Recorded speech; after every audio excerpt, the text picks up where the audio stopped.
আসসালামু আলাইকুম। সুপ্রিয় দর্শক মণ্ডলী, আপনাদের সবাইকে সাদর আমন্ত্রণ জানাচ্ছি বাংলাদেশ টেলিভিশন চট্টগ্রাম কেন্দ্র আয়োজিত স্বাস্থ্য বিষয়ক লাইভ অনুষ্ঠান স্টুডিও ক্লিনিক দেখবার জন্য। সুপ্রিয় দর্শক, আপনারা জানেন আমরা আমাদের এই অনুষ্ঠানে স্বাস্থ্য বিষয়ক নানান ধরনের সমস্যা নিয়ে আলোচনা করে থাকি এবং আপনাদের বিভিন্ন প্রশ্নের উত্তর দিয়ে থাকি। এই ধারাবাহিকতায় আমরা আমাদের এবারের বিষয় নির্বাচন করেছি স্নায়ুরোগ সমস্যা ও সমাধান। সুপ্রিয় দর্শক, স্নায়ুরোগ সমস্যা ও এর প্রতিকার নিয়ে আজ আলোচনার জন্য স্টুডিওতে উপস্থিত আছেন ডাক্তার নাইমা মাসরুরা, সহকারী অধ্যাপক, চট্টগ্রাম মেডিকেল কলেজ হাসপাতাল। আপনাকে আমাদের অনুষ্ঠানে স্বাগত জানাচ্ছি।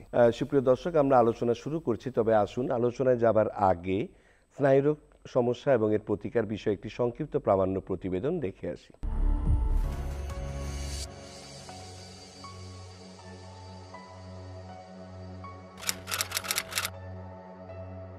স্নায়ুতন্ত্র প্রাণীদেহের ঐচ্ছিক ও অনৈচ্ছিক কাজের সমন্বয় করে এবং দেহের বিভিন্ন অংশে সংকেত আদান প্রদান করে। এটি মানবদেহের খুবই গুরুত্বপূর্ণ তন্ত্র। দেহের ক্ষুধা, তৃষ্ণা, কাম, ক্রোধ, জ্বালা যন্ত্রণা ইত্যাদি সব ধরনের শারীরিক অনুভূতির মূলে রয়েছে এই স্নায়বিক সঞ্চালন। তাই সুস্থ স্নায়বিক সঞ্চালনের উপর নির্ভর করে মানবদেহের সুস্থতা ও সঠিক কর্মকাণ্ড।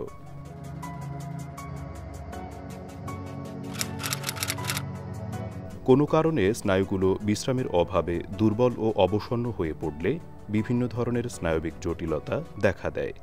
এছাড়া বিভিন্ন রোগ যেমন অজীর্ণ, অম্ল, রক্ত স্বল্পতা, কোষ্ঠকাঠিন্য, অসংযমী কার্যকলাপ বা বিভিন্ন পার্শ্ব প্রতিক্রিয়ার কারণেও স্নায়ু দুর্বলতা দেখা দিতে পারে।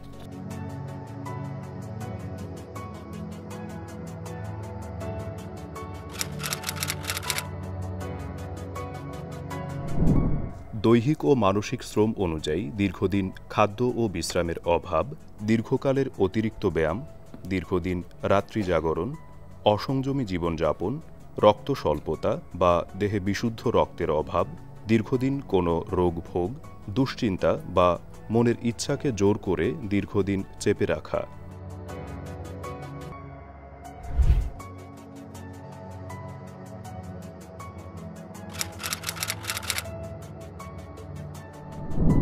মাথা ব্যথা, কোমরের নিচের দিকে ব্যথা, খিঁচুনি, হাত কাঁপা। উপরিউক্ত লক্ষণ দেখা দিলে অবশ্যই বিশেষজ্ঞ ডাক্তারের পরামর্শ নিতে হবে। সুপ্রিয় দর্শক, প্রামাণ্যটি উপভোগ করলেন। সুপ্রিয় দর্শক, আপনাদের যদি স্নায়ুরোগ বিষয়ে কোনো কিছু জানার থাকে বা আপনারা যদি কিছু জানতে চান, তাহলে স্ক্রলে দেওয়া নাম্বারে আমাদের সাথে যোগাযোগ করুন। আশা করছি আপনাদেরকে আমরা কিছু সুপরামর্শ দিতে পারবো। তো আমরা আলোচনা শুরু করছি। ডাক্তার নাইমা, আমি প্রথমে আপনার কাছে জানতে চাইব, স্নায়ুরোগ বলতে আমাদের দর্শকদের জন্য একটু যদি সহজ করে বলতেন যে স্নায়ুরোগ বলতে আসলে কি বোঝায়। সহজ ভাষায় স্নায়ুতন্ত্রের রোগটাই হচ্ছে স্নায়ুরোগ। এখন আমাদের স্নায়ুতন্ত্রটা দুটো ভাগে বিভক্ত, কেন্দ্রীয় স্নায়ুতন্ত্র এবং প্রান্তিক স্নায়ুতন্ত্র। কেন্দ্রীয় স্নায়ুতন্ত্র হচ্ছে আমাদের ব্রেইন এবং স্পাইনাল কর্ড অর্থাৎ স্নায়ুরজ্জু, যেটা আমাদের মেরুদণ্ডে ভার্টিব্রাল কলামের মধ্যে থাকে, এবং এই মেরুদণ্ড মধ্যে অবস্থিত স্নায়ুরজ্জু থেকে বিভিন্ন নার্ভ শাখা প্রশাখার আকারে বের হয়ে গেছে এবং এগুলি নার্ভের মাসেলগুলিকে ইনারভেশন দিচ্ছে, মানে মাসেলের সাথে অ্যাটাচ হয়ে নার্ভের মাধ্যমে মাসেলের কন্ট্রাকশন এবং অন্যান্য কাজ সম্পন্ন করছে। তো এখন এই স্নায়ু রোগের মধ্যে এই ব্রেইন, স্পাইনাল কর্ড এবং পেরিফেরাল নার্ভস এবং মাসেল, এই যে কোনো রোগই স্নায়ুতন্ত্রের নার্ভের অন্তর্ভুক্ত। মানে সেটা হতে পারে হালকা মাথা ব্যথা থেকে শুরু করে প্রাণঘাতী স্ট্রোক পর্যন্ত, সবই স্নায়ুতন্ত্রের রোগের অন্তর্ভুক্ত। জি, এই স্নায়ু রোগ যেগুলো হয় এগুলোর মধ্যে আমরা কমনলি যেটা জানি সেটা হচ্ছে স্ট্রোক। তো আমি একটু স্ট্রোক বিষয়ে আপনার কাছে একটু জানতে চাইবো যে স্ট্রোক বলতে আসলে কি বোঝায়। আমাদের বাংলাদেশের সাধারণ মানুষদের ধারণা যে স্ট্রোক বলতে আসলে হৃদযন্ত্রের ক্রিয়া বন্ধ হয়ে যাওয়া বা হার্ট অ্যাটাক। এই যে একটা মিসনোমার বা যে একটা ডিলেমা, আপনি যদি একটু আমাদেরকে সহজ করে বুঝিয়ে বলতেন যে স্ট্রোক জিনিসটি কি। স্ট্রোক যে খালি স্নায়ুতন্ত্রেরই প্রধান রোগটা না, স্ট্রোক হচ্ছে নন কমিউনিকেবল ডিজিজ, মানে অসংক্রামক রোগগুলোর মধ্যে দ্বিতীয় বৃহত্তম কারণ মৃত্যুর। প্রথম হচ্ছে কার্ডিওভাস্কুলার ডিজিজ, যেটা এমআই, যেটাকে মানুষের হার্টের স্ট্রোক বলে ভুল করে, কিন্তু স্ট্রোক হচ্ছে ব্রেইনের রোগ। হার্টের যেটা সেটাকে বলা হয় এমআই অথবা মায়োকার্ডিয়াল ইনফার্কশন, সহজ ভাষায় সেটাকে বলে হার্ট অ্যাটাক। কিন্তু স্ট্রোক বললে বুঝতে হবে যে সেটা ব্রেইনের রোগ, ব্রেইনে কোনো কারণে রক্ত চলাচল বন্ধ হয়ে গিয়ে অথবা ব্রেইনের রক্তনালী ছিঁড়ে গিয়ে যদি ব্রেইনের কোনো একটা অংশ অকার্যকর হয়ে যায়, অর্থাৎ আমরা জানি ব্রেইনের প্রত্যেকটা অংশ প্রত্যেকটা কাজের জন্য নির্ধারিত। এখন যেই জায়গাটা এফেক্টেড হলো, হয় রক্তনালী ছিঁড়ে অথবা রক্ত জমাট বেঁধে রক্ত চলাচল বন্ধ হয়ে সেই এরিয়ার কার্যক্রমটার অস্বাভাবিকতা পরিলক্ষিত হয়, এটাই হচ্ছে স্ট্রোক। জি, একজন দর্শক সম্ভবত যুক্ত আছেন। সুপ্রিয় দর্শক, আপনার নাম, বয়স এবং সমস্যার কথা আমাদেরকে জানান। মোহাম্মদ দলিলুর রহমান, জি। আমার বয়স 45। জি, বলুন। হ্যাঁ 45। জি জি জি, আমি অনেকদিন আমি ডায়াবেটিস রোগী। জি জি, আমি একদম ডায়াবেটিস রোগী, প্রায় 12 বছর আমার। জি জি জি, আমার পেটের 10 বছর পর্যন্ত পেটের ব্যথা কমে না। জি জি জি, আর এই যে কোমরে ব্যথা। জি, কোমরের নিচ থেকে ব্যথা। জি, আমি ওই পেট ব্যথার জন্য আমি অনেক কিছু করছি। জি, আপনি কি কোনো স্নায়ুরোগ বিশেষজ্ঞ দেখিয়েছিলেন? তারপরে আলট্রাসোনোগ্রাফ। জি, আপনি কি কোনো স্নায়ুরোগ বিশেষজ্ঞ দেখিয়েছিলেন আপনার এই সমস্যার জি জন্য? জি জি, জি। দেখিয়েছিলাম। জি, তার পরামর্শ মতো ওষুধ খাচ্ছেন? জি জি, খাচ্ছি, কিন্তু পেটে ব্যথাটা কমতেছে না। আচ্ছা, জি, ধন্যবাদ। আপনি যুক্ত থাকুন আমাদের সঙ্গে। ভদ্রলোক যিনি ফোন করেছেন উনি বলছেন যে ওনার বয়স 45 বছর, দীর্ঘদিন ধরে উনি ডায়াবেটিসে আক্রান্ত। ওনার কোমরের নিচ থেকে গত 10-12 বছর ধরে ব্যথা, এই জন্য উনি স্নায়ুরোগ বিশেষজ্ঞের পরামর্শ নিয়েছেন, কিন্তু তেমনটা ইমপ্রুভমেন্ট পাচ্ছেন না। তো ওনার জন্য আপনার কি পরামর্শ থাকবে? এখন ওনার যে কোমর ব্যথা তো অনেক কারণে হতে পারে। স্পেসিফিক কজটা আমাদের আইডেন্টিফাই করতে হবে যে এটা কি পোস্চারাল ব্যাক পেইন, নাকি প্রোলাপস লাম্বার ইন্টারভার্টিব্রাল ডিস্ক, নাকি অনেক সময় ডায়াবেটিক অ্যামায়োট্রফি কিংবা আদার কোনো পেরিফেরাল নার্ভের ইনভলভমেন্ট থেকে হচ্ছে কিনা। বিশেষ করে আমাদের ডিস্ক প্রোলাপস এটা হচ্ছে কিনা এটা এক্সক্লুড করতে হবে। এটার জন্য আমাদের এমআরআই অফ দ্য লাম্বোসাক্রাল স্পাইন করতে হবে। তার আগে আমাদের কিছু পরীক্ষা নিরীক্ষা করতে হবে, যেমন পেশেন্টের মাসেল পাওয়ার দেখতে হবে, জার্ক দেখতে হবে, সেন্সরি লেভেল আছে কিনা এগুলি দেখতে হবে। এগুলো না দেখে আসলে সঠিক চিকিৎসা দেওয়া সম্ভব সেক্ষেত্রে না। একজন বিশেষজ্ঞ সেক্ষেত্রে একজন স্নায়ুরোগ বিশেষজ্ঞের সাথে উনি দেখা করতে পারেন। জি, আরো একজন দর্শক সম্ভবত যুক্ত আছেন। সুপ্রিয় দর্শক, আপনার বয়স? যে আমার বয়স 49। জি, আপনার সমস্যা? বুড়ো আঙ্গুলটা ঝপ করে উঠে নামে, মনে হয় যেন এমনি এমনি করে জি। নামে, নিজে থেকেই লাগে। আচ্ছা, ধন্যবাদ। আপনি যুক্ত থাকুন আমাদের সঙ্গে। ভদ্রমহিলা যিনি প্রশ্ন করেছেন, তার 49 বছর বয়স, তার আঙ্গুলে প্রচন্ড ব্যথা এবং একই সাথে অবশ অবশ ভাবও। উনি এর আগে এই জন্য উনি বোধহয় অর্থোপেডিক বিশেষজ্ঞের পরামর্শ নিয়েছিলেন, কিন্তু কোনো ইমপ্রুভমেন্ট হচ্ছে না। তো উনার জন্য কি পরামর্শ থাকবে? এক্ষেত্রে আমার দুটো জিনিস জানার ছিল, উনি কি ডায়াবেটিক কিনা এবং ওনার ঘাড়ে কোনো ব্যথা আছে কিনা।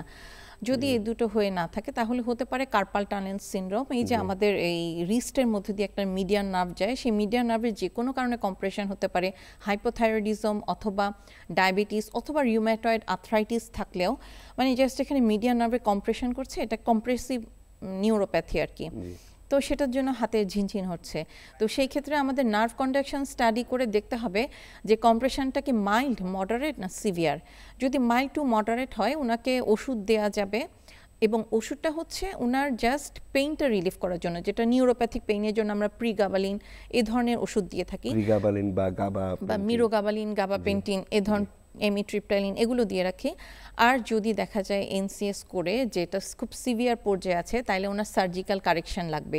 প্লাস আমরা যদি ওনাকে সরাসরি দেখতাম তাহলে দেখতাম যে থ্যানার মাসেল ওয়াস্টিং আছে কিনা, মাসেল ওয়াস্টিং বা ওনার যদি ফাংশনটা ইম্পেয়ারমেন্ট থাকে তাহলে এটা ইন্ডিকেশন যে ওনাকে সার্জারি করে কম্প্রেশনটা রিলিফ করতে হবে। সেক্ষেত্রে উনাকে একজন সেক্ষেত্রে একজন হ্যান্ড সার্জন, অর্থোপেডিক সার্জন অথবা নিউরো সার্জন দুজনেই করেন, যার কাছে যেতে হয় উনি যাকে পছন্দ করেন তার কাছে যাবেন। অনেকে প্রেফার করেন যে হ্যান্ড সার্জন, আমাদের চিটংয়ে হ্যান্ড সার্জনও আছেন, এবং অর্থোপেডিক সার্জনরাও এটা করেন, নিউরো সার্জনরাও করেন। জি, ধন্যবাদ আপনাকে। জি, আমরা স্ট্রোক নিয়ে কথা বলছিলাম। স্ট্রোকের ঝুঁকিতে আসলে কারা কারা থাকতে পারেন? আচ্ছা, বা কোন বয়সে স্ট্রোক হবার ঝুঁকিটা অনেক বেড়ে যায়? স্ট্রোকের রিস্ক ফ্যাক্টর মানে ঝুঁকি একটা হচ্ছে মডিফাইবল, একটা নন মডিফাইবল। নন মডিফাইবলটা হচ্ছে জেনেটিক, যেমন আপনার একটা রেস আছে, আপনার একটা জেনেটিক আছে, সেটা আপনি নিয়ন্ত্রণ করতে পারেন না। কিন্তু যেগুলো মডিফাইবল রিস্ক ফ্যাক্টর সেগুলির মধ্যে হচ্ছে ডায়াবেটিস, ফ্যামিলি হিস্ট্রিও থাকে, ফ্যামিলি হিস্ট্রি, তারপরে এইজ, জেনেটিক্স, এগুলো হচ্ছে নন মডিফাইবল রিস্ক ফ্যাক্টর। এবং কিছু কিছু জেনেটিক ডিজিজের জন্য ছোট বয়সেও স্ট্রোক হতে পারে।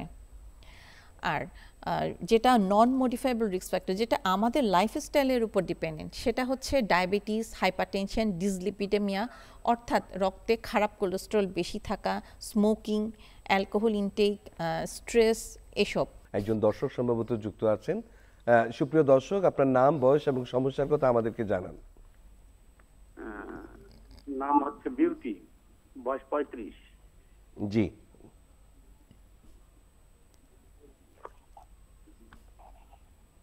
হ্যাঁ, ওই যে ওনার পায়ের যে রগগুলো, পায়ের যে হাঁটুর পায়ের উপরে রগগুলো, জি হ্যাঁ, এই যে আপনার হাঁটুর উপরে যে এটা আছে জানটা, এটা রগগুলো কনকনাচ্ছে, কেন গুটি গুটি বাবু দেওয়া আছে জি। খুব। আপনি কি এর জন্য কোনো বিশেষজ্ঞ চিকিৎসক দেখিয়েছিলেন? না না না, কোনো চিকিৎসক দেয়নি, এমনি সাধারণ ডাক্তারের কাছে ওষুধ খাচ্ছে। জি। আপনার ডায়াবেটিস আছে? ডায়াবেটিস অন্য কিছু নাই, পরীক্ষা করছি। প্রেশার? হ্যাঁ, প্রেশার, হাই প্রেশার? প্রেশার ওনার হচ্ছে 120 থেকে 25, 90 এরকম।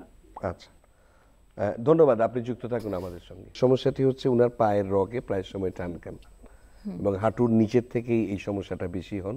সবসময় রগে টান খাচ্ছেন বা মাসল পুল বা এই ধরনের কোনো একটা কিছু উনি অনুভব করছেন।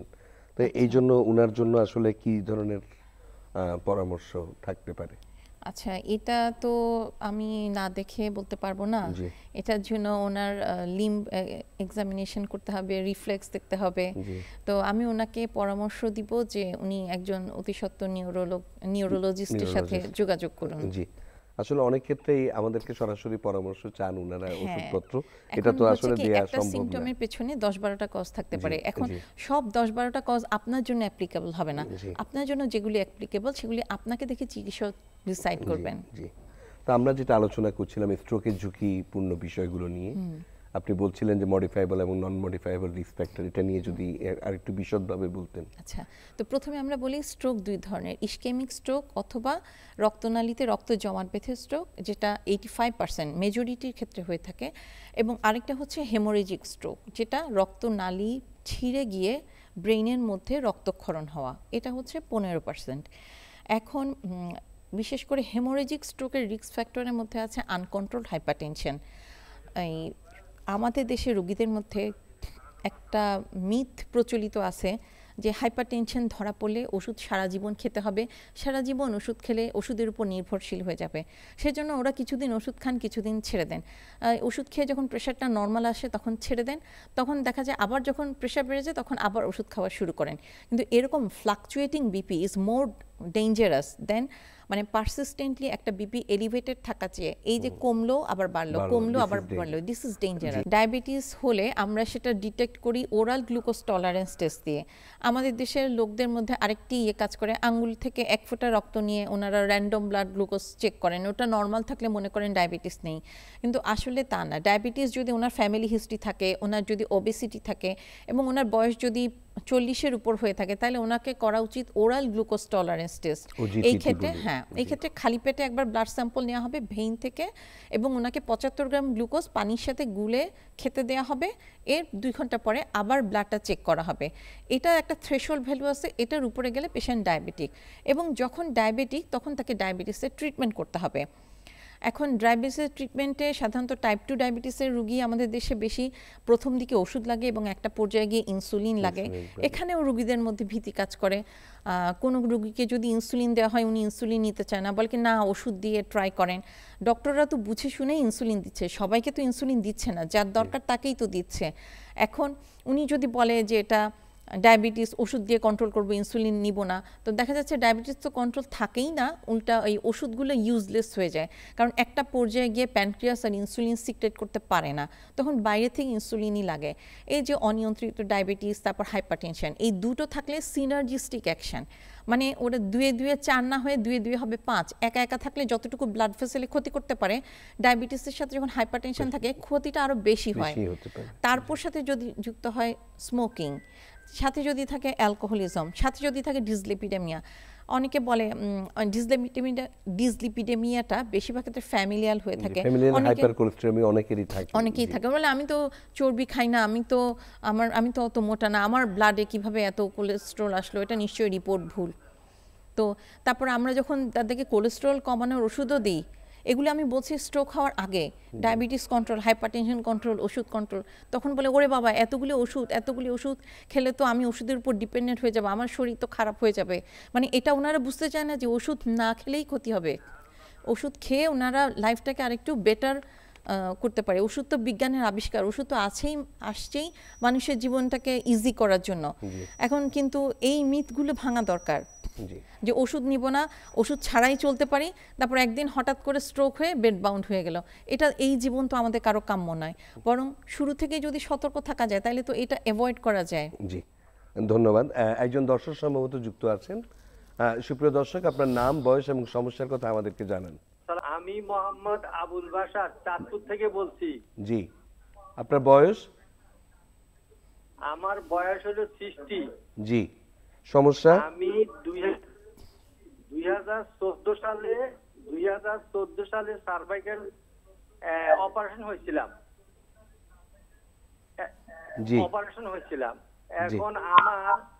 এখনো আমার পায়ের মধ্যে রগের সমস্যাগুলো রয়ে গেছে, কি এগুলা খালি চিলিক মারে, আমি হাঁটতে খুব আমার অসুবিধা হয়। জি জি, আপনার কি ডায়াবেটিস আছে? আমার ডায়াবেটিস, হাইপারটেনশন দুটাই আছে, এবং আপনি কি ওষুধ খাচ্ছেন নিয়মিত? দুটাই আছে, এবং আমি দুইটারই ওষুধ খাই। জি, হ্যাঁ, ওষুধ খাচ্ছি নিয়মিত। ধন্যবাদ, আপনি যুক্ত থাকুন আমাদের সঙ্গে। ওনার যেটা প্রবলেম, ওনার সার্ভাইকাল স্পন্ডাইলোসিস ছিল সম্ভবত, সেজন্য কারেক্টিভ সার্জারি হয়েছে।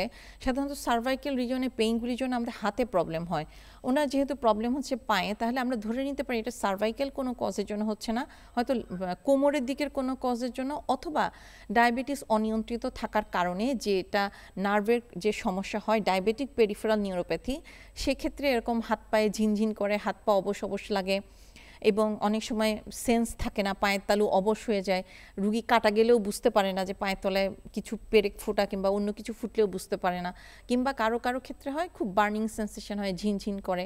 তো ওনার ডায়াবেটিসটা দেখতে হবে, ফাস্টিং কত আছে, ওষুধ কিংবা ইনসুলিন যেটাই খাক ওটা খাওয়ার পরে 2 ঘন্টা পরে কত আছে, এটা দেখে আমাদের টার্গেট থাকতে হবে, ফাস্টিংটা থাকতে হবে 6 অথবা 6-এর নিচে, এবং খাওয়া 2 ঘন্টা পরে ভ্যালুটা 8-9 এরকম থাকলে ভালো। তো এই রেঞ্জের মধ্যে যদি না থাকে, ডায়াবেটিসটা স্ট্রিক্ট কন্ট্রোল করতে হবে। এবং আমাদের দেখতে হবে HbA1c, যেটা গত 1.5 মাসের ব্লাড সুগারের কন্ট্রোল সম্পর্কে আমাদের একটা ধারণা দিবে, যেটা আমাদের থাকতে হবে 5.6-এর নিচে। তো এগুলো দেখে যদি ডায়াবেটিস কন্ট্রোল না থাকে, ডায়াবেটিস কন্ট্রোল করতে হবে। এবং ওনার হাত পা ঝিনঝিনের জন্য ওই যে আমরা যে ওষুধগুলি ইউজ করেছিলাম, গাবাপেন্টিন, প্রিগাবালিন, মিরোগাবালিন, এই সমস্ত ওষুধ, এমিট্রিপ্টাইলিন, ডুলোক্সেটিন, B1, B12, B6, যেটি আমরা নিউরোপ্যাথিক পেইনের জন্য, ওগুলো কার্যকারিতা তেমন নাই। তবে ডায়াবেটিক পেশেন্টের থাইমিন ডেফিসিয়েন্সি হয়ে থাকে, সেই ক্ষেত্রে আমরা ভিটামিন B1, B6, B12 সাময়িক সময়ের জন্য দিতে পারি। বিশেষ করে চট্টগ্রামের এই অঞ্চলের লোকেরা যারা আতপ চাল খায়, আতপ চালের মধ্যেই একটু ভিটামিন B1 কম থাকে, তো ওরা একটু ডেফিসিয়েন্ট থাকে, ডায়াবেটিক হলে আরও একটু ডেফিসিয়েন্ট হবে। সাময়িক সময়ের জন্য দেয়া যায়, কিন্তু ব্যথা উপশম হবে না, ডেফিসিয়েন্সি থাকলে সেটা ফিল আপ হবে। ধন্যবাদ। সম্ভবত আরো একজন দর্শক আমাদের সঙ্গে যুক্ত আছেন। সুপ্রিয় দর্শক, আপনার নাম, বয়স এবং সমস্যার কথা আমাদেরকে জানান। আমার নাম শিরিন, আমার বয়স 36। জি স্যার, আমি তো দীর্ঘদিন যাবৎ গ্যাসের ওষুধ খাচ্ছি, তো কোনো কাজ হচ্ছে না।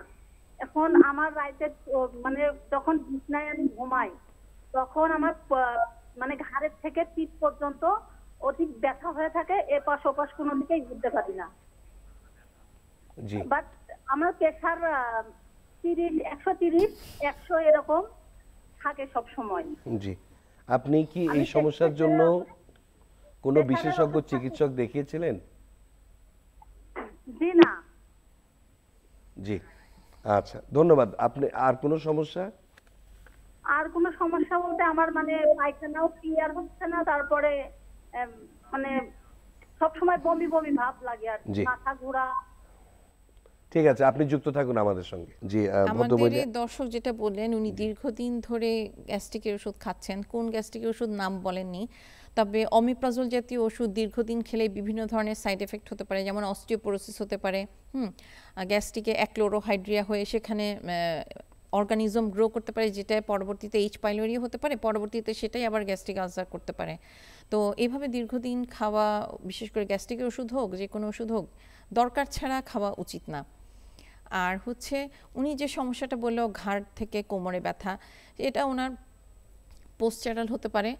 আমি আসলে ওনাকে জিজ্ঞেস করার সুযোগ পাইনি উনিকে ফোমের বিছানায় শোয় কিনা। ফোমের বিছানায় শুলে ওটা বাদ দিতে হবে, যদি বেশি উঁচু বালিশ ব্যবহার করে সেটা বাদ দিতে হবে।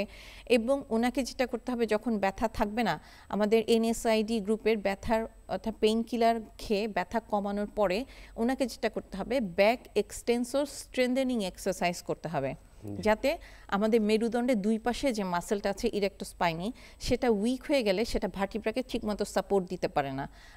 এক্সটেন্সর স্ট্রেংথেনিং এক্সারসাইজের মাধ্যমে আমরা সে মাসেলগুলিকে স্ট্রেংথ বাড়াতে পারি, যাতে মাসেলগুলি ভার্টিব্রাকে ঠিকমতো সাপোর্ট দিতে পারে।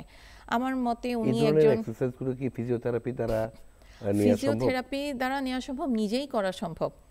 নিজেও এটা খুবই ইজি এক্সারসাইজ, মানে এটা আপনি ইউটিউবে কিংবা ইয়ে দিয়ে দেখতে পারেন, কিংবা একজন ফিজিওথেরাপিস্টের তত্ত্বাবধানে এক্সারসাইজগুলি শিখে নিজেও করতে পারেন। জি, ধন্যবাদ। আপনার কাছে আমি এই পর্যায়ে যেটা জানতে চাইবো সেটা হচ্ছে স্ট্রোক। আসলে আমরা প্রায় সময় কর্মক্ষেত্রে দেখতে পাই যে আমাদের কোনো রকম ধরেন কোনো একটা স্ট্রেস বা অন্য কোনো কারণে হয়তোবা তারা মানে স্ট্রোকের কাছাকাছি চলে যান। তো এই কর্মক্ষেত্রে কেউ যদি স্ট্রোকে আক্রান্ত হয়, আমরা কিভাবে বুঝবো যে উনি স্ট্রোকে আক্রান্ত হচ্ছেন? এই জিনিসটা একটু আপনার কাছে আমরা জানতে চাচ্ছি।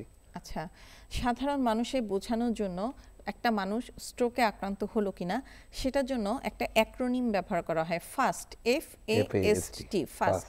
ফাস্ট মানে হচ্ছে ফেসিয়াল ডেভিয়েশন। একটা মানুষের মুখ হঠাৎ করে বেঁকে গেল, স্ট্রোকের যে কোনো কিছু হচ্ছে সাডেন অনসেট, মানে 1 মিনিট আগেও লোকটা ভালো ছিল, হঠাৎ করে মুখটা বেঁকে গেল।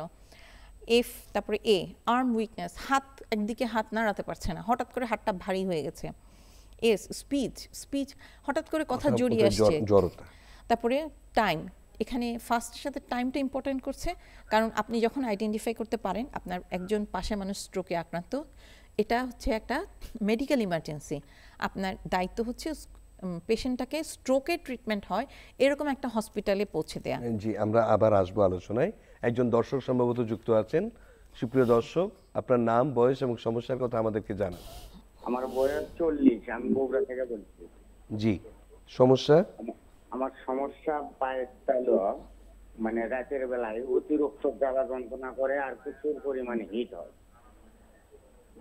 জি, আপনার কি ডায়াবেটিস আছে? জি না, আমার ডায়াবেটিস নাই। প্রেশার আছে?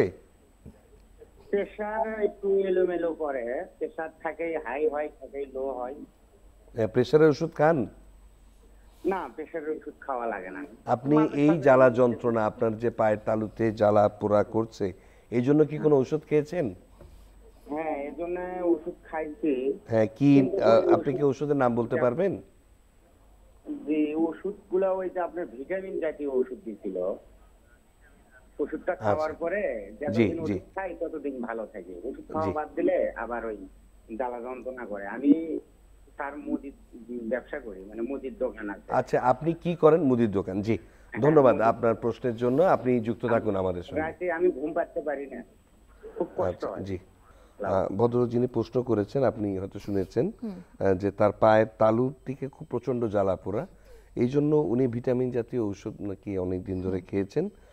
বর্তমানে এখন উনি আর একটা সমস্যা, যেটা হচ্ছে প্রচন্ড ঘুম কম, একদমই ঘুমাতে পারেন না। উনি পেশায় একজন মুদির দোকানদার। তো ওনার জন্য আসলে কি পরামর্শ থাকতে আচ্ছা, পারে? পায়ের তালুতে জ্বালাপোড়া এটা হতে পারে পেরিফেরাল নিউরোপ্যাথি। এখন পেরিফেরাল নিউরোপ্যাথির সবচেয়ে কমন কজ হচ্ছে ডায়াবেটিস। যদিও উনি বলছে ওনার ডায়াবেটিস নাই, কিন্তু আমরা জানি না যে উনি ওজিটি টেস্ট করে ডায়াবেটিক নাই কিনা। অনেক সময় প্রি ডায়াবেটিক, যেমন ইম্পেয়ার্ড ফাস্টিং গ্লুকোজ এই লেভেল থাকা অবস্থাতেও ডায়াবেটিক আইজিটি নিউরোপ্যাথি যেটাকে আমরা বলি হতে পারে। সেক্ষেত্রে ওটা ট্রিট করতে হবে। এবং পেরিফেরাল নিউরোপ্যাথি অন্য কজগুলি যেমন ভিটামিন ডেফিসিয়েন্সি অথবা ড্রাগ, টক্সিন কিংবা আদার অন্য কোনো কজ আছে কিনা আর সেগুলো এক্সক্লুড করতে হবে। এক্সক্লুড করে তারপর ওনাকে সেই অনুযায়ী ট্রিটমেন্ট দিতে হবে।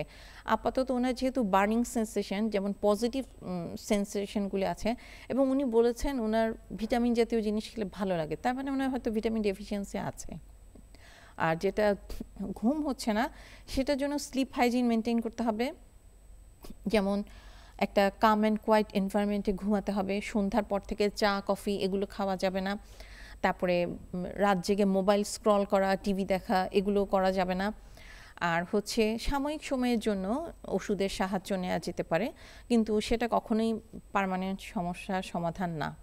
ইদানিং আসলে এটা একটি সম্পূরক প্রশ্ন। এই ঘুমের ডিস্টার্বের কারণে আমাদের সবারই স্ক্রিন টাইম বলেন বা টিভি দেখা বলেন বা মোবাইল, এই যে এই অভ্যাসের কারণে সবারই ঘুমের লেংথ বা ঘুমের সময়টা অনেক কমে গিয়েছে, এবং বর্তমানে যেটা দেখা যাচ্ছে যে ঘুমজনিত সমস্যায় সবাই ভুগছেন। তো এর থেকে আসলে পরিত্রাণের উপায়টা কি? এর থেকে আসলে পরিত্রাণের উপায়, আমাদের জীবনে স্ট্রেসটা বেশি, স্ট্রেসটা অ্যাভয়েড করার কোনো উপায় নেই। স্ট্রেসটা যতদূর সম্ভব কম নিতে হবে। এবং আমি যখন ঘুমাতে যাব একটা রুটিন ফিক্স করতে হবে যে প্রতিদিন আমি এই টাইমেই ঘুমাতে যাব, একটা ফিক্সড টাইম। ফিক্সড টাইমে ঘুমাতে যাব। ওই সময় আমি ঘুম না আসলে মোবাইল স্ক্রল করব না। এবং আমার ঘুমের পরিবেশটা তৈরি করতে হবে। দরকার হলে হালকা মিউজিক করা, কিংবা ঘুমের আগে এক গ্লাস দুধ খেয়ে নেওয়া। দুধের মধ্যে কিছু অ্যামাইনো অ্যাসিড আছে যেগুলি ঘুম আনতে সাহায্য করে। এবং সবচেয়ে ইম্পর্টেন্ট হচ্ছে আমাদের রাত 10টা থেকে রাত 2টার মধ্যে মেলাটোনিন সিক্রেশন হয়, যেটার একটা রিস্টোরেটিভ ফাংশন আছে। যেমন আমরা ঘুমাই কেন? যখন আমরা ঘুমাই তখন আমাদের অর্গান, প্রত্যেকটা সেলের রিপেয়ার চলে, এবং মেলাটোনিন একটা ইম্পর্টেন্ট রোল প্লে করে আমাদের ওয়েলবিংয়ের জন্য। অনেকে আছে দিনে ঘুমায় রাতে জাগে, তারা তো আর মেলাটোনিনের বেনিফিটটা পাচ্ছে না, যার ফলে দেখা যাচ্ছে তাদের মধ্যে কর্টিসল লেভেল বেশি, স্ট্রেস বেশি, এবং তাদের মধ্যে ভুলে যাওয়া প্রবণতা এগুলো আস্তে আস্তে বেড়ে যাচ্ছে। আর এই যে স্ট্রোক, আমরা যে স্ট্রোক নিয়ে বলছি, কর্মক্ষেত্রে স্ট্রোক বা বিভিন্ন জায়গায় স্ট্রোক যখন একবার শনাক্ত হয়ে যায়, বা এই স্ট্রোক শনাক্তকরণের জন্য কি কি পরীক্ষাগুলো আসলে করা প্রয়োজন? আপনার পাশে কোনো লোক যখন আপনি বুঝতে পারবেন স্ট্রোকে আক্রান্ত, তখন মেডিকেল কলেজে কিংবা হসপিটালে যাওয়ার পর আমরা যে জিনিসটা করি সেটা হচ্ছে স্ট্রোকটা কনফার্ম করার জন্য আমরা একটা সিটি স্ক্যান করি। এটা দুটো উদ্দেশ্য, একটা স্ট্রোক কনফার্ম করা এবং হলে স্ট্রোকের টাইপ কি সেটা দেখা। এটা ইসকেমিক স্ট্রোক না হেমোরেজিক স্ট্রোক, কারণ দুই ধরনের স্ট্রোকের চিকিৎসা পদ্ধতি সম্পূর্ণ ভিন্ন। আমরা যখন এটা নিশ্চিত হই যে এটি ইসকেমিক স্ট্রোক, অর্থাৎ রক্ত জমাট বেঁধে স্ট্রোক, তখন যদি পেশেন্ট আমাদের কাছে স্ট্রোক সিমটম শুরু হওয়ার 4.5 ঘন্টার মধ্যে চলে আসতে পারে, তখন আমরা ওই রক্ত জমাট বাঁধাটা গলানোর জন্য মানে থ্রম্বোলাইটিক একটা ওষুধ দিতে পারি, অ্যালটিপ্লেস, রেটিপ্লেস এসব। এবং এটা দিলে স্ট্রোকের জমাট বাঁধা রক্তটা যখন গলে যায় তখন পেশেন্টের ফাংশন রিস্টোর হয়ে যায়। তবে এটা সবাইকে দেয়া যায় না, এটার দেওয়ার কিছু ক্রাইটেরিয়া আছে। এটা দেওয়ার আগে আমরা পেশেন্টের NHS স্কোর করি এবং পেশেন্টের কতটুকু এরিয়া ইনভলভমেন্ট সেটা দেখি। পেশেন্টের একটা ইকোনমিক এবিলিটির ব্যাপার আছে, একটা নির্দিষ্ট সময়ের মধ্যে চলে আসার ব্যাপার আছে। তো আসার কথা যে এই স্ট্রোকের এই আধুনিক চিকিৎসা আমাদের চট্টগ্রাম মেডিকেলেও শুরু হয়েছে। আমরা গত 2 বছরের মধ্যে 21 জন রোগীকে দিয়েছি। আলোচনায় আসবো, একজন দর্শক সম্ভবত যুক্ত আছেন। সুপ্রিয় দর্শক, আপনার নাম, বয়স এবং সমস্যার কথা আমাদেরকে জানান। আসসালামু আলাইকুম। ওয়ালাইকুম আসসালাম। আমি শ্রীমঙ্গল থেকে বলছিলাম। আমার নাম নিয়াজ মোহাম্মদ আউয়াল। জি, আপনার বয়স? পুলিশ অবসরপ্রাপ্ত পুলিশ অফিসার। বয়স? আমার বয়স 65 বছর। জি। তো আমার বাম হাতে ঝিনঝিন করে, বাম ঘাড় এবং বাম হাতে ঝিনঝিন করে, এবং বাম হাতে মুষ্টি খুলতে গেলে একটা আঙ্গুল আটকিয়ে যায়, এবং ইদানিং বেশ কিছুদিন যাবৎ কোমরে ব্যথা, কোমরে এবং পায়ের উড়াতে ব্যথা, মানে ঝিমঝিম করে, এই সমস্যা আর কি। আমি জি, আপনার কি ডায়াবেটিস আছে? জি জি, ডায়াবেটিস আছে। জি, প্রেশার প্রেশার আছে, প্রেশারের জন্য এমডোকল 50 প্লাস জি খাচ্ছি। জি আর আপনার ওই যে বয়স? ডায়াবেটিসের জন্য খাচ্ছি লিজেন্টা 5M 500। জি। আর ওই যে আপনার ওই কি বলে ওইটা পলসুকন 80 খাচ্ছি। জি, ধন্যবাদ। আপনি যুক্ত থাকুন আমাদের সঙ্গে, পরামর্শ শুনুন। না, বয়সটা কত জি, ওনার বললেন? বয়স 65 বছর আচ্ছা। এবং আপনি তো শুনেছেন ওনার বাম হাতে ঝিনঝিন। যেহেতু বাম হাতে করছে, যেহেতু আমরা ধরে নিতে পারি ওনার সার্ভাইকাল মাইলো রেডিকুলোপ্যাথি আছে কিনা, এবং এই বয়সে সার্ভাইকাল ডিস্ক প্রোলাপস অথবা সার্ভাইকাল স্পন্ডাইলোসিস হওয়ার সম্ভাবনা আছে। সার্ভাইকাল স্পন্ডাইলোসিস হলে নার্ভ রুটে কম্প্রেশন হয় এবং সেক্ষেত্রে এরকম ঝিনঝিন অনুভূতি হতে পারে। আর সাধারণত সার্ভাইকাল রিজন এবং লাম্বার রিজনে দুটাতেই প্রোলাপস এবং স্পন্ডাইলোসিস দুটো হওয়ার সম্ভাবনা আছে। সেই ক্ষেত্রে আমরা ওনাকে একটা MRI cervical spine with whole spine survey করে দেখতে বলবো, এবং এমআরআই এর ফাইন্ডিংস অনুযায়ী ওনার পরবর্তী চিকিৎসাটা নির্ধারিত হবে। জি, আরেকজন দর্শক সম্ভবত যুক্ত আছেন। সুপ্রিয় দর্শক, আপনার নাম, বয়স এবং সমস্যার কথা আমাদেরকে জানান। আমার হাজবেন্ডের বয়স 55 বছর। জি জি তার ডায়াবেটিস, মানে খালি পেটেই মনে করেন 10, 11, 12 থাকে। জি তারপরে প্রেশার মানে আপ ডাউন করে, সেই খায়, ডিজুরাল খায় এবং কমপ্লিট 20 হাত পা মানে কামড়ায় কারেন্টের মতো করে, মানে অনেক খারাপ লাগে। এর জন্য আর কি একটু পরামর্শ চাইছিলাম। আপনি কি এই সকল সমস্যার জন্য উনাকে কোনো বিশেষজ্ঞ চিকিৎসক দেখিয়েছেন? হ্যাঁ, প্রথমে আমি অ্যাপোলোতে দেখাইছিলাম, তারপরে এমনি মির্জাপুর কুমুদিনীতে দেখানো হয়েছে। জি, আচ্ছা, আপনি দেখানো হয়েছে, ওইখান থেকে এই ট্যাবলেট গুলো এইগুলাই দিচ্ছে। তারপরেও তার শরীর মানে অনেক কামড়ায়, মানে পা খারাপ লাগে, পা কামড়ায়, রাতে ঘুম হইতে চায় না। জি, উনার আর কি কোনো সমস্যা আছে? উনার ঘুমের কোনো সমস্যা বা অন্যান্য কোনো সমস্যা? ঘুম আছে, আল্লাহর রহমত, ঘুম আছে। পেশাবে জ্বালা পোড়া হয়, অল্প অল্প পেশাব হয়। ধন্যবাদ, আপনি যুক্ত থাকুন আমাদের সঙ্গে, পরামর্শ শুনুন। ভদ্র মহিলা যিনি প্রশ্ন করেছেন, উনার স্বামীর প্রায় 65 বছর বয়স, উনারও প্রায় 55 বছর, এবং উনি ডায়াবেটিক এবং প্রেশার দুটাই রয়েছে।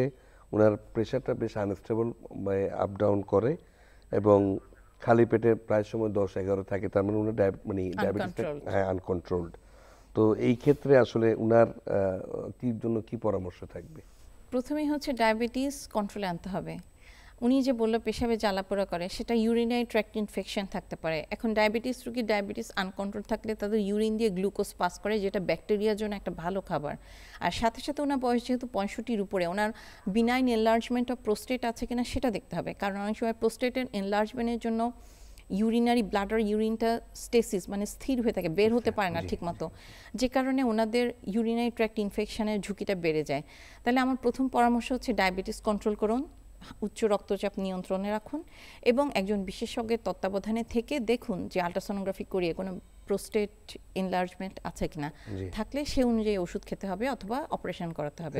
জি, আমরা আপনার কাছে ফিজিওথেরাপির গুরুত্ব সম্পর্কে একটু জানতে চাচ্ছিলাম। আচ্ছা, স্ট্রোক যখন হয়ে যায় তখন কিছু আসলে করার নেই, কারণ নার্ভাস টিস্যু এমন একটা টিস্যু যেটা একবার ড্যামেজ হয়ে গেলে রিকভারি করা কষ্ট।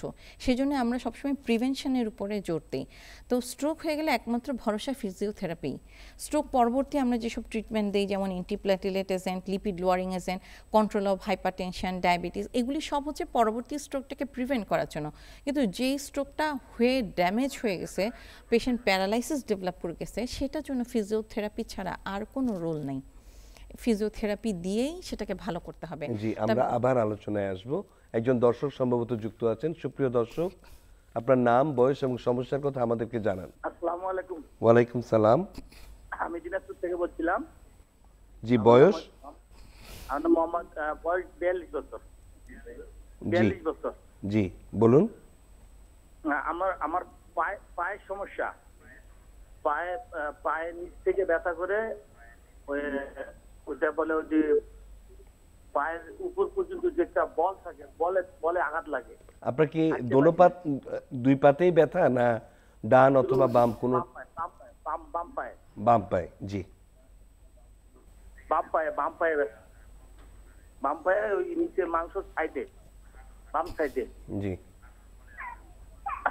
আর ওই উপরে ওই যে বল আছে না পায়ের শীষে, জি জি মাথার এখানে যে বলটা, জি, বলে জি, জি, কোমরে জি। না, বল এই যে পায়ের জি বলে জি ওখানে হাঁটতে পারে না, খসখস করে লাগে। আমি ডাক্তার দেখেছি রংপুরে, এশিয়াকে ডাক্তার দেখেছি। জি। তো উনি বলছে আমার পায়ের রগে নাকি ব্যথা পাইছে। আমি তো ব্যথা বুঝিনি কখনো। স্যার কি করবে? আচ্ছা, ধন্যবাদ, আপনি যুক্ত থাকুন আমাদের সঙ্গে। ওনার কথা শুনে মনে হলো ওনার একটা রিউমেটোলজিক্যাল সমস্যা, বোন এন্ড জয়েন্ট উনি রিলেটেড। ওনার বোধহয় প্যাটেলার উনি, হ্যাঁ, তো এই ক্ষেত্রে উনি একজন রিউমেটোলজিস্ট অথবা বাতরোগ বিশেষজ্ঞের পরামর্শ নিলে ভালো হবে। জি, আমরা স্ট্রোক নিয়ে মোটামুটি অনেক আলোচনা করলাম। এই পর্যায়ে আমি আরেকটি বার্নিং ইস্যু স্নায়ু রোগের মাইগ্রেন, এ সম্পর্কে একটু আপনার কাছে জানতে চাইবো। আসলে এই যে মাইগ্রেনের পেইন বা তীব্র মাথা ব্যথা, এটি আসলে কি কারণে হয়? মাইগ্রেন রোগটা হচ্ছে ব্রেইন ডিসফাংশন। হেডেক হচ্ছে সেটা ওয়ান অফ দ্য বেনিফিটস, একটা উপসর্গের একটা প্রকাশ। এবং মাইগ্রেনটা সাধারণত জেনেটিক্যালি ফ্যামিলিতে রান করে। আপনি দেখবেন মাইগ্রেন রোগীর তার বাবা মা ভাই বোন কারো না কারোর মাথা ব্যথা রোগ আছে, হয়তো ওদেরটা মাইল্ড কিংবা ওনারটা হয়তো সিভিয়ার, যে কারণে উনি প্রফেশনাল হেল্পের জন্য আসছে, ওনাদেরটা মাইল্ড তাই আসে না, কিংবা ওনারা হয়তো অ্যানালজেসিক খেয়ে ব্যথার ওষুধ খেয়ে ওটা করে রাখছে। এটা ফ্যামিলিতে ইনহেরিট করে এবং এটার জন্য কিছু স্পেসিফিক জিন আছে। আর কিছু ব্যাপার আছে যেগুলো অ্যাগ্রাভেটিং ফ্যাক্টর হিসেবে কাজ করে, যেমন ওদের সানলাইটে গেলে ওদের এই প্রবলেমগুলো বেড়ে যায়, কিছুক্ষণ না খেয়ে থাকলে, জার্নি করলে, কারো আবার খুব টেনশনের মধ্যে থাকলে, অতিরিক্ত ঘুম হলে, ঘুম কম হলে, কিংবা কোনো সময় পরীক্ষার একটা স্ট্রেস কিংবা এই ধরনের কোনো স্ট্রেসফুল কন্ডিশনে এটা বেড়ে যায়। সাধারণত ফিমেলদের মধ্যেই এই জিনিসটা বেড়ে যায়। তো ফিমেলদের হার মেলদের তুলনায় বেশি, কিন্তু এর মধ্যে একটা হরমোনাল ফ্ল্যাকচুয়েশন আছে। তো এগুলি হচ্ছে মাইগ্রেনের কজ। মাইগ্রেনের কজ হচ্ছে নির্মূল করা সম্ভব না, কারণ এটা জেনেটিক। তবে নিয়ম মেনে চললে, লাইফস্টাইল অ্যাডপ্ট করে এবং ওষুধ খেয়ে এটাকে নিয়ন্ত্রণে রাখা সম্ভব। জি, অনেকে বলে থাকেন যে মাইগ্রেন একটি বড় লোকের রোগ। সাধারণত দেখা যায় যে সোশিও ইকোনমিক কন্ডিশনে যারা অত্যন্ত ভালো অবস্থানে আছেন বা বিশিষ্ট ব্যবসায়ী বা কর্পোরেট বা এই জাতীয় যারা, তাদের ক্ষেত্রে মাইগ্রেনের প্রবণতাটা বেশি। কিন্তু অন্যদিকে দেখা যাচ্ছে যারা শ্রমজীবী মানুষ, বিশেষ করে রিক্সাওয়ালা বা যারা দৈনন্দিন কাজগুলো করেন, এদের মধ্যে কখনো মাইগ্রেনের সমস্যাটি আমরা আসলে পাই না। আমি নিজেও আমার জেনারেল প্র্যাকটিসের মানে অভিজ্ঞতা থেকে বলছি, এটির কি কোনো আসলে কোনো বেজ আছে? এটার আসলে বেজ আসছে বলে মনে হয় না। এমন হতে পারে লো সোশিও ইকোনমিক গ্রুপ, তার একজন স্পেশালিস্ট ডক্টরের চিকিৎসার জন্য আসতেই পারছে না, কারণ এটা তো জেনেটিক্স। জি। আর এমন হতে পারে যে যারা লো সোশিও ইকোনমিক গ্রুপ, তাদের স্যাটিসফ্যাকশনটা খুব কম, তারা খাবে দাবে ঘুমাবে, মানে আজকের চিন্তা করে কালকে চিন্তা করে না, তাদের অত স্ট্রেসফুল লাইফ নাই। পক্ষান্তরে যারা কর্পোরেট জব করে, যারা স্টুডেন্ট, তাদের পড়াশোনা আদার স্ট্রেস আছে। তা আমি তো ওরকম পাই না। আমার কাছে কিছু গার্মেন্টস ওয়ার্কার আসে, তাদেরও তো মাইগ্রেন প্রবলেম, তারা তো খুব আপার ক্লাস না। তো এটা আসলে একটা ভুল ধারণা, মিথ। জি, ধন্যবাদ। আরো একজন দর্শক সম্ভবত যুক্ত আছেন। সুপ্রিয় দর্শক, আপনার সমস্যার কথা আমাদেরকে জানান। আমার সমস্যা হয়েছে, আমার হাত পা জ্বালা পোড়া করে, তারপরে আমি আমার রিং পরানো আছে, তারপরে আমাদের পায়ে জ্বালা পোড়া করে। আর দ্বিতীয়ত এখন আমি এটার জন্য থেরাপি দিচ্ছি। আমার থেরাপিটা হচ্ছে ম্যানুয়ালি, আমি সর্ষের তেল দিয়ে, আমার এক লোক আছে সর্ষের দিয়ে সারা শরীরে মেসেজ করে, এটাতে আমি মনে হয় একটু উপকার পাচ্ছি। হাতের আঙুলগুলা জমাট হয়ে আসে। আমি কি এটা কি উপকারী কিনা সেটা জানা। জি, আপনার কি ডায়াবেটিস, প্রেসার? আমার ডায়াবেটিস আছে, ডায়াবেটিস। আপনি ওষুধ খাচ্ছেন নিয়মিত? আর প্রেসার অলমোস্ট কন্ট্রোলে, অলমোস্ট। জি জি জি, ধন্যবাদ, আপনি যুক্ত থাকুন আমাদের সঙ্গে। এই সমস্যাটা ডায়াবেটিক পেরিফেরাল নিউরোপ্যাথির জন্য হতে পারে, অথবা এনজাইটির জন্য অনেক সময় কিন্তু আমাদের হাত পা জ্বালা করে। উনি যেটা বললো সরষের তেল দিয়ে ম্যাসাজ করলে একটু ভালো লাগে, এটা একটা প্ল্যাসিবো এফেক্ট হতে পারে। হতে পারে যে ওনার ডায়াবেটিক পেরিফেরাল নিউরোপ্যাথি অথবা এনজাইটি, স্ট্রেস এগুলো, অথবা তার ভিটামিন ডেফিসিয়েন্সি, যেটা বললাম ভিটামিন B1 থায়ামিন ডেফিসিয়েন্সি, এগুলো হতে পারে। এখন দেখে এটা দেখেই বলতে হবে। জি, আপনি মাইগ্রেন নিয়ে বলছিলেন। হ্যাঁ, এখন জি, মাইগ্রেনের এই যে মাথা ব্যথা, এটার সাথে সাধারণ মাথা ব্যথার কি কোনো পার্থক্য রয়েছে? আছে। মাইগ্রেনের মাথা ব্যথার কতগুলি স্পেশাল ফিচার আছে, যেমন এটার বিভিন্ন ফেজ থাকে, যেমন অরা থাকে, প্রোড্রম থাকে, তারপর হেডেক ফেজ আছে। হেডেক ফেজ শেষ হয়ে গেলে কনভালেসেন্ট ফেজ শুরু হয়। তো এটা হচ্ছে সাধারণত একটা ক্যারেক্টারিস্টিক্স থাকে, ইউজুয়ালি ইউনিল্যাটারাল হয়, মানে এক সাইডে হয়, অথবা দুই সাইডেও হতে পারে। পেশেন্ট বলে আমরা এটা আবার থ্রবিং আসবো পেইন। আলোচনায়। একজন দর্শক সম্ভবত যুক্ত আছেন। সুপ্রিয় দর্শক, আপনার নাম, বয়স এবং সমস্যার কথা আমাদেরকে জানান। জি, সমস্যা আমার নানুর, ওনার বয়স হচ্ছে 77।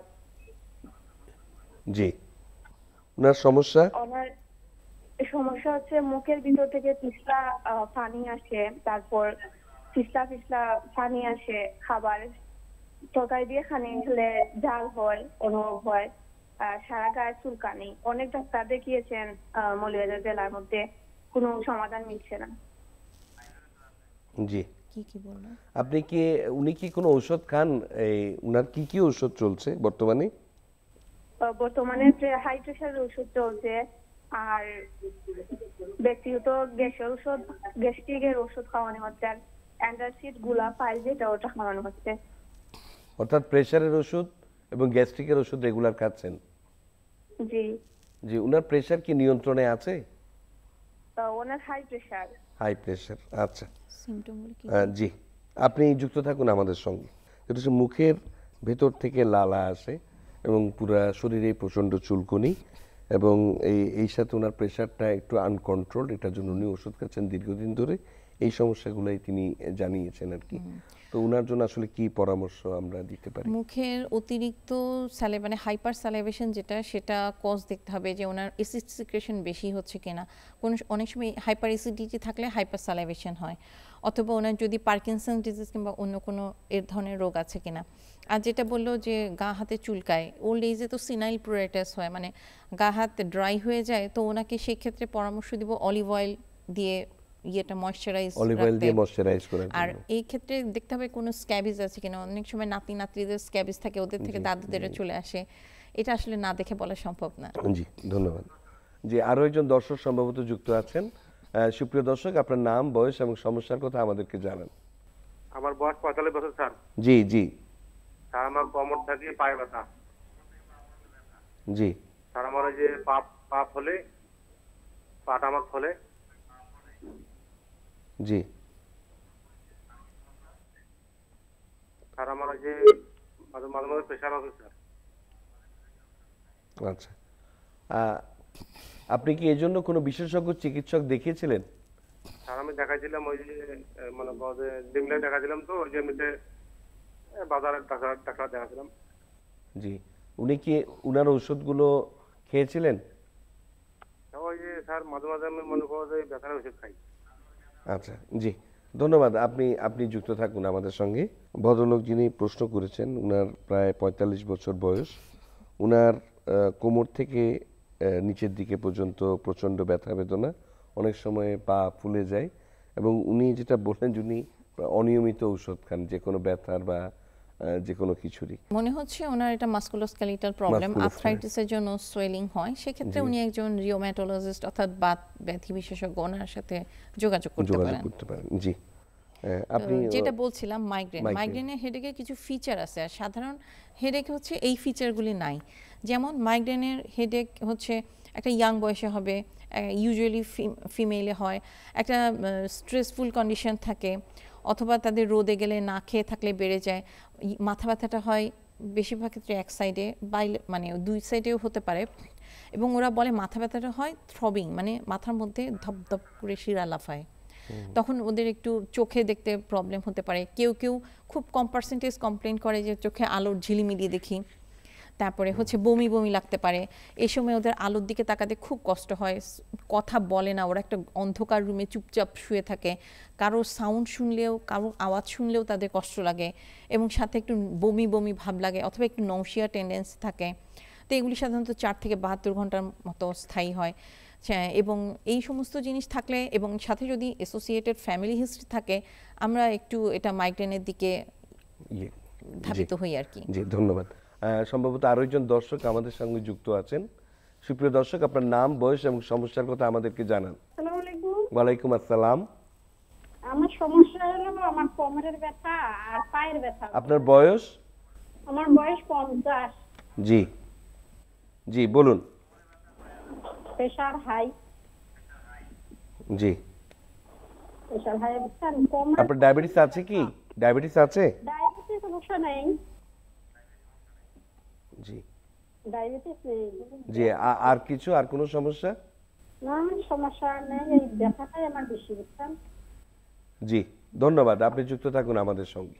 জি, ভদ্রমহিলা যিনি প্রশ্ন করেছেন উনি 50 বছর বয়স, উনার কোমরে ব্যথা, পায়ে ব্যথা এবং উনি মানে উনার ডায়াবেটিস নেই, তবে প্রেশার আছে, তবে ওষুধ বোধহয় অনিয়মিত খান। এখন কোমরে ব্যথাটা কোন সময় হয়? সেটা কি দিনের বেলা ভালো থাকে, যত দিন যায় তত ব্যথা বাড়তে থাকে? যে সব সময় কোমরে ব্যথাটা থাকে। এটা এক ধরনের মেকানিক্যাল ব্যাক পেইন।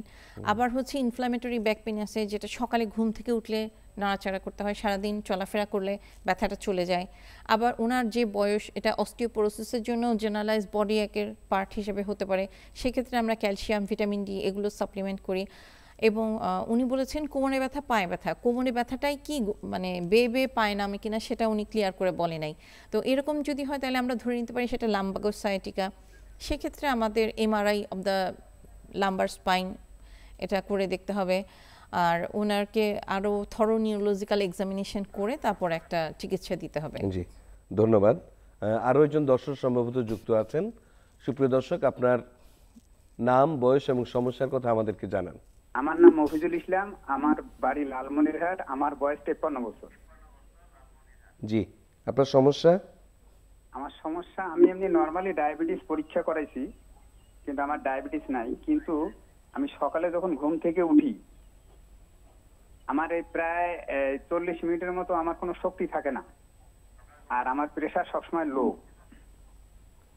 জি, প্রেসার নরমালি 100 এবং নিচে 60 থাকে।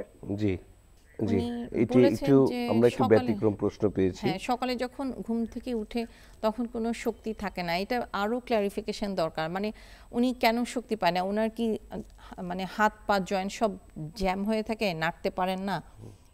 উনি বলছেন যে উনি মানে কোনো রকম বিছানা থেকে ওঠার মতো কোনো শক্তি পাচ্ছেন না, প্রায় আধা ঘন্টা 40 মিনিট পরে উনি আস্তে আস্তে উঠতে পারেন।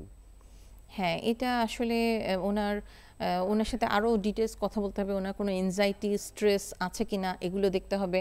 ওনার কোনো হাইপোথাইরয়েডিজম কিংবা এই ধরনের কোনো প্রবলেম আছে কিনা এগুলো দেখতে হবে। এই ক্ষেত্রে একজন বিশেষজ্ঞের সাথে কথা বলতে পারেন, নিউরোলজিস্ট কাছে পরে রেফার করলে উনি করবেন। জি, এই পর্যায়ে আমি একটু জানতে চাইবো যে মাইগ্রেনের যে প্যাটার্নটা, মাইগ্রেনের যে ব্যথাটা, এটার জন্য অনেক ক্ষেত্রে কিছু খাবার বা কিছু অভ্যাস সাধারণত দায়ী থাকে। তো আমি একটু এই পর্যায়ে জানতে চাইবো যে এই খাবার বা অভ্যাসগুলো কি কি এবং এগুলো কেন এড়িয়ে চলা উচিত? কি কি অভ্যাস সেগুলো তো আমি বলেছি। অতিরিক্ত রাত জাগা, সময় মতো না ঘুমানো, তারপরে চকলেট, কফি এগুলো খাওয়া, এগুলি খেলেও অনেকে মাইগ্রেনে অ্যাটাক করতে পারে, সবার না। এবং ফিমেলের ক্ষেত্রে কিছু কিছু ক্ষেত্রে oral contraceptive pill, oestrogen containing oral contraceptive pill, সেগুলোও মাইগ্রেনে মাথা ব্যথা এগ্রেভেট করতে পারে। এছাড়া তো জার্নি করা, রোদে যাওয়া, গরম পড়ে, প্রলং ফাস্টিং, এগুলোও মাইগ্রেনের মানে হেডেকটা বাড়াতে পারে আর কি। জি, মাইগ্রেনের রোগীর জন্য আপনার কি পরামর্শ থাকবে? মাইগ্রেনের রোগীর জন্য আমার পরামর্শ হচ্ছে, বেশিরভাগ ক্ষেত্রে মাইগ্রেন রোগীরা খুব হতাশ। তারা মনে করে তাদের মাথার মধ্যে বিশাল একটা মানে খুব জটিল রোগ হয়ে গেছে, যেই রোগের চিকিৎসা কেউ করতে পারবে না, তারা মনে হয় বেশি দিন বাঁচবে না। তারা খুব ডিপ্রেশন, এনজাইটিতেও ভুগে। তো আমার কথা হচ্ছে, এত ডিপ্রেশন, এনজাইটিতে ভোগার কোনো কারণ নাই, বরং এগুলি আরও এগ্রেভেট করবে। আপনি যদি চান কিছু রিল্যাক্সিং টেকনিক, যোগা, মেডিটেশন করতে পারেন স্ট্রেসফুল লাইফ লিড করার জন্য, অথবা সিম্পল একটা ব্রিদিং এক্সারসাইজ করতে পারেন। ব্রিদিং এক্সারসাইজেও স্ট্রেস কমে। ব্রিদিং এক্সারসাইজ বলতে অনেকেই প্রাণায়ামের কথা বলেন। হ্যাঁ, ব্রিদিং এক্সারসাইজটা জাস্ট সিম্পল। আপনি বুক ভরে শ্বাস নেবেন, কিছুক্ষণ ধরে রাখবেন, তারপর ছেড়ে দিবেন। এটা 4 সেকেন্ড করতে পারলে ভালো। 4 সেকেন্ড ধরে ইন্সপিরেশন নিলেন, 4 সেকেন্ড শ্বাসটা ধরে রাখলেন এবং 4 সেকেন্ড ধরে ছেড়ে দিলেন। এটা হচ্ছে চোখ বন্ধ করে করবেন, এবং এটা করলে একটা রিল্যাক্স, দিনের মধ্যে অন্তত 10 মিনিট 2 বার করতে পারলে খুবই ভালো। আর হচ্ছে যে সমস্ত আপনি আইডেন্টিফাই করবেন আপনার মাথা ব্যথাটা কিসে কিসে উঠে যায়, সেগুলো আপনি অ্যাভয়েড করার চেষ্টা করবেন। তারপরে যদি মাথা ব্যথা উঠে যায়, ওষুধ তো আছেই। ওষুধের মধ্যেও আমরা 2 ধরনের দিই, একটা হচ্ছে অ্যাবর্টিভ থেরাপি আর একটা হচ্ছে প্রিভেন্টিভ থেরাপি। মাসে যদি আপনার মাথা ব্যথা 4 থেকে 6 বারের বেশি হয়, অ্যাটাক হচ্ছে, তখন আমরা প্রিভেন্টিভ থেরাপিতে চলে যাই। আর যদি এর চেয়ে কম থাকে, তাহলে যখন মাথা ব্যথা উঠবে তখন ব্যথার ওষুধ খেয়ে নেবেন। আমাদের অনুষ্ঠানে এসে আমাদেরকে সময় দেওয়ার জন্য আপনাকে অসংখ্য ধন্যবাদ। সুপ্রিয় দর্শক, এতক্ষণ আলোচনা করছিলাম স্নায়ুরোগ সমস্যা ও প্রতিকার নিয়ে ডাক্তার নাইমা মাসরুরা, সহকারী অধ্যাপক, চট্টগ্রাম মেডিকেল কলেজ হাসপাতালের সাথে। সুপ্রিয় দর্শক, আজ এখানেই শেষ করছি। আগামী সপ্তাহে ভিন্ন কোনো বিষয় নিয়ে আবার আপনাদের সামনে হাজির হব। সেই পর্যন্ত আপনারা সবাই ভালো থাকুন, থাকুন নিরাপদে। আল্লাহ হাফেজ।